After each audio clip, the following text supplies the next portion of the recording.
Hello guys, आज हम आपको 4.6 स्टार्ट करने जा रहे हैं। 4.6 में कुछ इस प्रकार से जो समीकरण दिए रहते हैं, समीकरण 1 और समीकरण 2, इन दोनों को हल करना रहता है।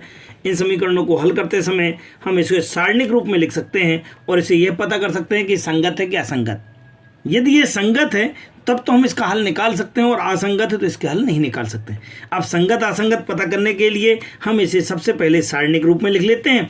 सारणिक रूप में लिखने का तरीका क्या होता है? 1 2 2 3 1 2 2 3 और एक्स वाई इक्वल टू 2 3। अब आप इसको सॉल्व करके भी देख सकते हो तो एक एक्स हो जाएगा प्लस का 2 वाई, एक्स प्लस का 2 वाई इक्वल टू में 2। दूसरी लाइन के साथ करते हैं, चूंकि मल्टीप्लाई आपने ऐसा और ऐसा सीख रखा है तो 2 एकम 2x धन का 3 वाई बराबर में 3। अर्थात हम इस समीकरणों को आव्यूह रूप में भी हम लिख सकते हैं। अब इसे हम a, x और b मान लेते हैं। a का मान निकल गया, b का और x का। मीन्स नॉट इक्वल टू 0 है तो यह संगत कहलाता है, और अगर 0 आ जाता तो यह क्या कहलाता है? असंगत कहलाता है। चूंकि यहाँ पर हमने इसको हल करके देखा, 3 एकम 3 में से 4 अर्थात माइनस का 1 जो कि 0 नहीं है। अतः इस प्रकार के समीकरण का निकाय का हल कैसा है? संगत है। अर्थात हम इस प्रकार के समीकरणों का हल हम आसानी से ज्ञात कर सकते हैं। अब अगर हम अगले क्वेश्चन की ओर बात करते हैं तो सेम क्वेश्चन है। यहाँ पर भी आपको दो समीकरण दिए हुए हैं, इन दोनों को हम a, x और b के फॉर्म में लिख सकते हैं, जिनकी हम तुलना कर पाएंगे और आप यहाँ पे a का मान आप आसानी से निकाल पाएंगे। जैसे आप a का मान निकालते तो ये कितना आ गया? 3 आ गया, जो कि 0 के इक्वल नहीं है। मतलब ये कैसा होगा? ये भी आपका संगत होगा। प्रश्न क्रमांक 3 में भी आपके पास समीकरण है x plus 3y equal to 5 के, 2x plus 6y equal to 8 के। लेकिन यहाँ जो समीकरण दिया हुआ है इसको आप कंपेयर करके देखते हो तो 1 3 तो 1 3 हो गया है, 2 6 हो गया है, एक्स वाई इक्वल टू 5 8 के। और तुलना करने के बाद a, x और b का मान, ये a कहलाता है, ये x कहलाता है और ये b कहलाता है। अब अगर हम a का सारणिक निकालते हो, सारणिक 6 कम 6 माइनस का 3 दूनी 6 तो 0 आ गया। जैसे ही आपका 0 आता है अर्थात हम कह सकते हैं कि ये कैसा है? आपका असंगत है। क्वेश्चन नंबर 4 की ओर बात करते हैं तो अभी वो 2 वेरिएबल का था, अब ये 3 वेरिएबल है, एक्स वाई जेड भी है। अर्थात ये 3 वेरिएबल है तो 3 समीकरण होना चाहिए, 1 2 3 3 समीकरण है। इनको हम लिखने का तरीका वही जैसा हम कि 2/2 में लिख रहे थे। 1 1 1 तो 1 1 1 आ गया, 2 3 2 2 3 2 हो गया, a और 2a। अर्थात एक्स वाई और जेड के जो मल्टीपल हैं वह सारे यहाँ लिखे जाते हैं, एक्स वाई जेड यहाँ, और इक्वल टू के जो कांस्टेंट नंबर है बिना एक्स वाई वाले वो इधर लिख दिए जाते हैं और तुलना कर लिया जाता है। इसको a, x और b से तुलना करके हम यहाँ मान निकाल लेते हैं। अब a का सारणिक निकाल लेते हैं, क्योंकि हमको संगत असंगत के लिए सबसे पहले सारणिक निकालना रहता है। सारणिक का मान निकाला, सारणिक के हमने देखा कि इसमें से a कॉमन दिख रहा है। जैसे आपका a कॉमन दिखा तो a हमने बाहर निकाल लिया। a बाहर निकला तो यहाँ पे 1 1 और 2 बचा हुआ। अब आप इनको ओपन कर लेंगे अपने मेथड से। सो 1 इंटू 3 दूनी 6 माइनस का 2, ये आ गया। फिर दूसरे वाला माइनस का हो जाता है। अब चूंकि इसको बंद किया तो 4 माइनस का 2, फिर अगला वाला 1, और जब इसको बंद किया तो कितना हो जाएगा? 2 एकम 2 माइनस का 3। थोड़ा सा और हल कर लेते हैं। यहाँ पे आपके पास 4 आ जाएगा, इन दोनों को हल किया तो 2 में से माइनस 1 का तो माइनस का 2 और ये 1। अर्थात इन सबको हल करने के बाद देखा ये कितना है आपके पास? a आ गया है, नॉट इक्वल टू 0 है, 0 नहीं है। 0 नहीं मतलब कैसा है? ये संगत है। प्रश्न क्रमांक 5 में देखते हैं, ये भी 3 समीकरण है, लेकिन यहाँ पर कुछ गायब है, x वाला गायब है। अब चूंकि एक्स वाई जेड होना तो तीनों एलिमेंट चाहिए था, यहाँ पे जेड गायब है। इस प्रकार से जब जो गायब है उसको हम 0 मल्टीपल करके समीकरण को बना लेते हैं। यहाँ लिखा है 3x माइनस का y माइनस का 2z इक्वल टू 2 के। यहाँ x वाला नहीं है तो हम इसको 0x लिख देंगे, प्लस का 2y माइनस का z इक्वल टू माइनस। यहाँ पर भी 3x माइनस का 5y है, z नहीं है तो इसको हम 0z करके हम इसको समीकरण को बनाएंगे। अर्थात यहाँ जब हम आव्यूह विधि से करते हैं तो x y z पूरे तीनों के मल्टीपल कुछ ना कुछ दिखने चाहिए, इक्वल टू में भी नंबर होना चाहिए। तो ये जो मल्टीपल होते हैं ये a कहलाते हैं, ये x y z, और जो इक्वल टू होता है वो कहलाता है b कहलाता है। हम इसकी तुलना कर लेते हैं तो a, x और b का मान निकाल लेते हैं। इसके बाद हम कैपिटल A का हम सारणिक निकालते हैं, क्योंकि हमको संगत असंगत के लिए सारणिक निकालना था। सारणिक जैसे हमने निकाला है तो हम देखते हैं कि 3 गुणे 2 एकम 2 शून्य 0 माइनस और 5 एकम 5। अब चूंकि इसका करना है 1 का तो ये बीच वाला है, बीच वाले में चिन्ह बदल जाता है तो ये प्लस का हो गया, ये 0 और ये प्लस का 3। अब 2 के साथ किया है तो माइनस का 2, ये 0 हो गया और ये 3 दूनी 6। इसके बाद इन सबको हल कर लिया और कितना आ गया आंसर? ये आंसर तो 0 आ गया। जैसे ही इसका आंसर 0 आ गया है जीरो आ गया तो ये कैसा हो जाएगा, असंगत होगा। क्वेश्चन नंबर 6 की ओर बात करते हैं तो 6 में भी आपके पास 3 समीकरण दिए हुए हैं, 5x माइनस का y धन का 4z इक्व टू 5 के, अर्थात इसको हम सारणिक रूप में लिखते समय 5 माइनस 1 4 लिख पाएंगे। अगली नीचे देखें 2 3 5 2 3 5, 5 माइनस 2 6, 5 माइनस 2 6, और यहाँ पर जो मल्टीपल है वो एक्स वाई जेड बराबर में 5 2 माइनस का 1। क्यों? क्योंकि आप चाहें तो आप इसका गुणा करके, क्योंकि गुणा जब हम करते थे इसका गुणा इससे कर देते थे, तो 5x ऋण का y धन का 4z बराबर ऊपर वाला नंबर अर्थात 5। तो इस प्रकार से इनको हल करेंगे तो ये समीकरण मिल जाएगा। तो समीकरणों को हम आव्यूह रूप में इस प्रकार से लिख सकते हैं। तुलना कर ली हमने, तुलना करने पे a x b के मान लिख लिए हैं। अब चूंकि हमें संगत असंगत के लिए किसका मान निकालना पड़ता है, सारणिक a का मान, तो सारणिक a का मान निकालने का प्रयास 5 गुणे क्षेत्र का 18 प्लस का 10, ये वाला प्लस का हो जाएगा। फिर यहाँ पे जैसे हल करते हैं तो 6 दूनी 12 माइनस और माइनस का 5 25। अब जब ये 25 हो जाएगा, जब हम इसको सॉल्व कर लेते हैं तो इसका आंसर कितना आ जाता है 51, जो कि नॉट इक्वल टू 0 है। अगर ये 0 नहीं है मतलब कैसा है, ये जो है ना इसके हल कैसे होंगे, संगत होंगे। प्रश्न क्रमांक 7 में आपके पास जो समीकरण लिखा है, इस समीकरणों को हल करना है। चूंकि पूरा हल करना है, एक्स वाई जी का मान निकालना है, तो हम तो पहले पता करें संगत है कि असंगत है। संगत असंगत के लिए वही पुराना नियम, हम इसको आव्यूह रूप में लिख लेंगे। तो 5 2 7 3, 5 2 7 3, और ये एक्स वाई और 4 5, इसकी तुलना कर ली। तुलना करने के बाद मोड ऑफ ए का मान अर्थात सारणिक ए का मान निकाला, कितना आ गया है, 1 आ गया, जो कि ये 0 नहीं है। नहीं है मतलब अस्तित्व है किसका, ए इनवर्स का। ए इनवर्स का अस्तित्व है। अब जब अस्तित्व है तो हम ए इनवर्स निकालने का प्रयास, ए इनवर्स कैसे निकालते हैं, adjoint A determinants of A. तो एडजॉइंट कैसे निकालते थे आपको याद होना चाहिए, 1 1 1 2 2 1 2 2, क्योंकि 2 बाई 2 का है।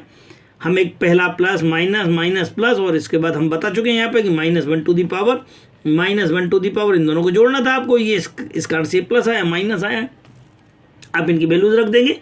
देखते हैं 1 1 कैसे निकाला गया था। आप देखते हैं 1 1 को कैसे निकालते हैं, इसको और इसको बंद करते हैं तो 3 आ जाता है, तो 3 लिख देंगे। जब इसको लिखना 1 2 तो इसको बंद करना है, इसको और इसको, तो 7 आ जाता है। इसी प्रकार जब कंप्लीट हो गया है तो आप इसको लिखने का जो तरीका था वो इसको खड़ी लाइनों में, दोनों खड़ी लाइनों में इसको लिखने का तरीका था। हम पिछले वीडियोज़ में बहुत अच्छा हम आपको समझा चुके हैं। आप कृपया हमारे पिछले वीडियोज़ समय समय से देखते रहें। जब आपके पास ये हो गया है, अब आपको क्या करना था, एडजॉइंट मिल गया है, इनवर्स निकालना था। इनवर्स का फार्मूला पिछले एक्सरसाइज में हम आपको बता चुके हैं, 1 mod of A determinants of A. Adjoint है तो 1 ए का मान कितना निकाला है, यहाँ पे 1 आ गया है, तो 1 और एडजॉइंट है, एडजॉइंट ए का मान ये है।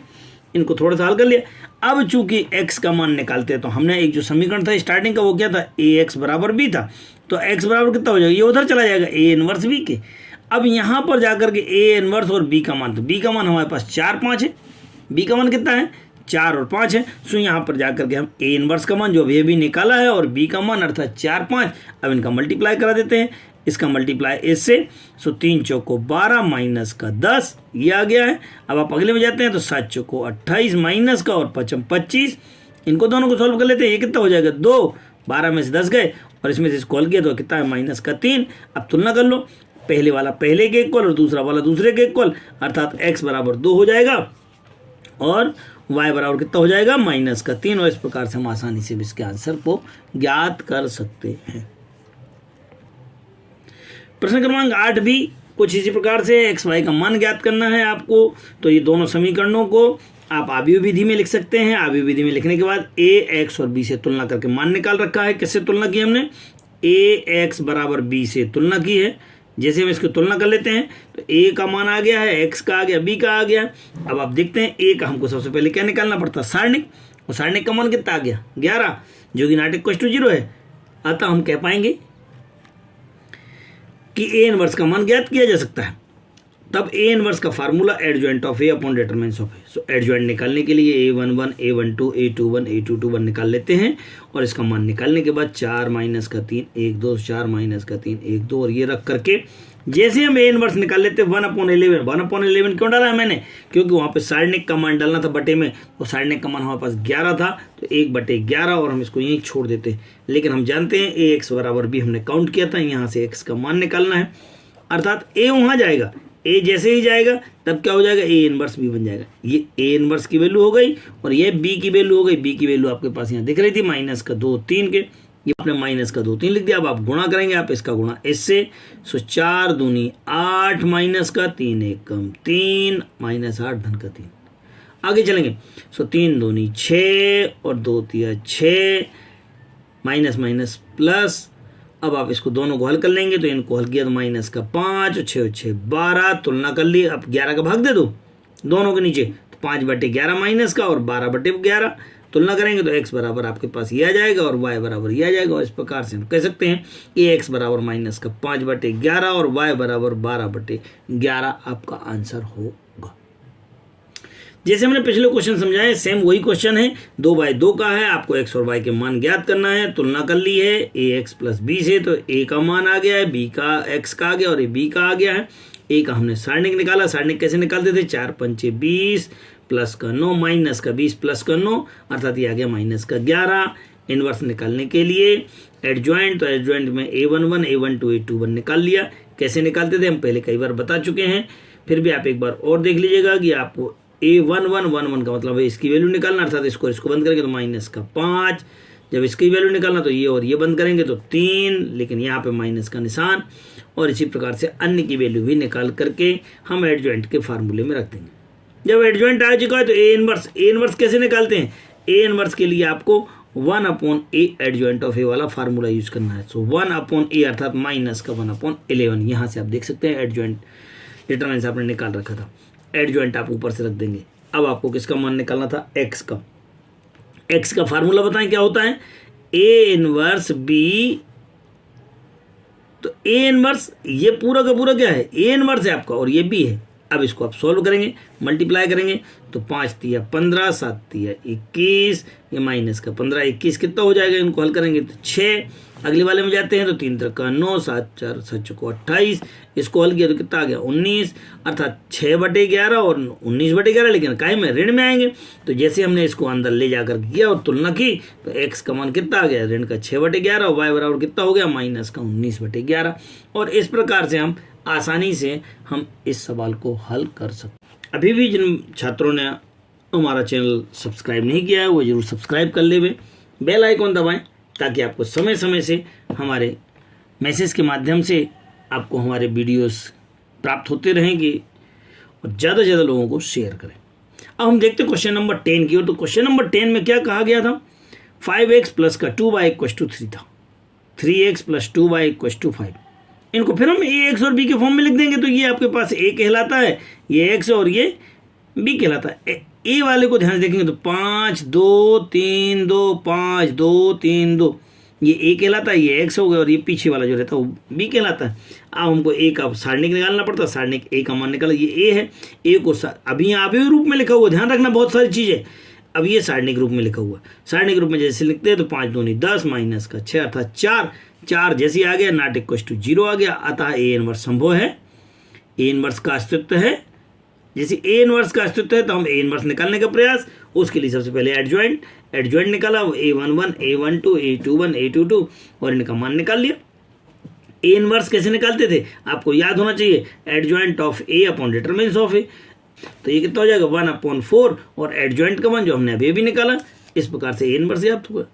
परंतु हमें चूंकि x का मान निकालना तो ax बराबर कितना है, b है, a को वहाँ ले जाएंगे, x बराबर कितना हो जाएगा a इनवर्स b के। a इनवर्स का मान अभी हमने यहाँ से निकाला, इसको उठा करके डाल देंगे, और b का मान अपने क्वेश्चन में था 3 और 5, इनको डाल देंगे। अब आप गुणा करना शुरू करते हैं ऐसे और ऐसे। कैसे करेंगे, 3 दूनी 6 5 दूनी 10 माइनस का, और 6 में से 10 जाएगा माइनस का 4।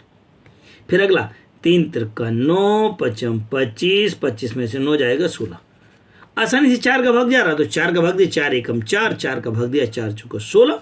कंपेयर करके देख लेते हैं, x बराबर 1 आ गया माइनस का और y बराबर कितना आ गया है, 4 आ गया है। इस प्रकार से हम कह सकते हैं कि हमारे पास x और y के मान प्राप्त हो चुके हैं, जो कि बहुत ही सरल प्रश्न थे। अब हम आपको अगले वीडियो में यहाँ पर x y z तीन वेरिएबल्स वाले समीकरणों को हम आपको हल करना अभिविधि से सिखाएंगे। आप हमारे साथ लगातार बने रहें। सहयोग के लिए धन्यवाद।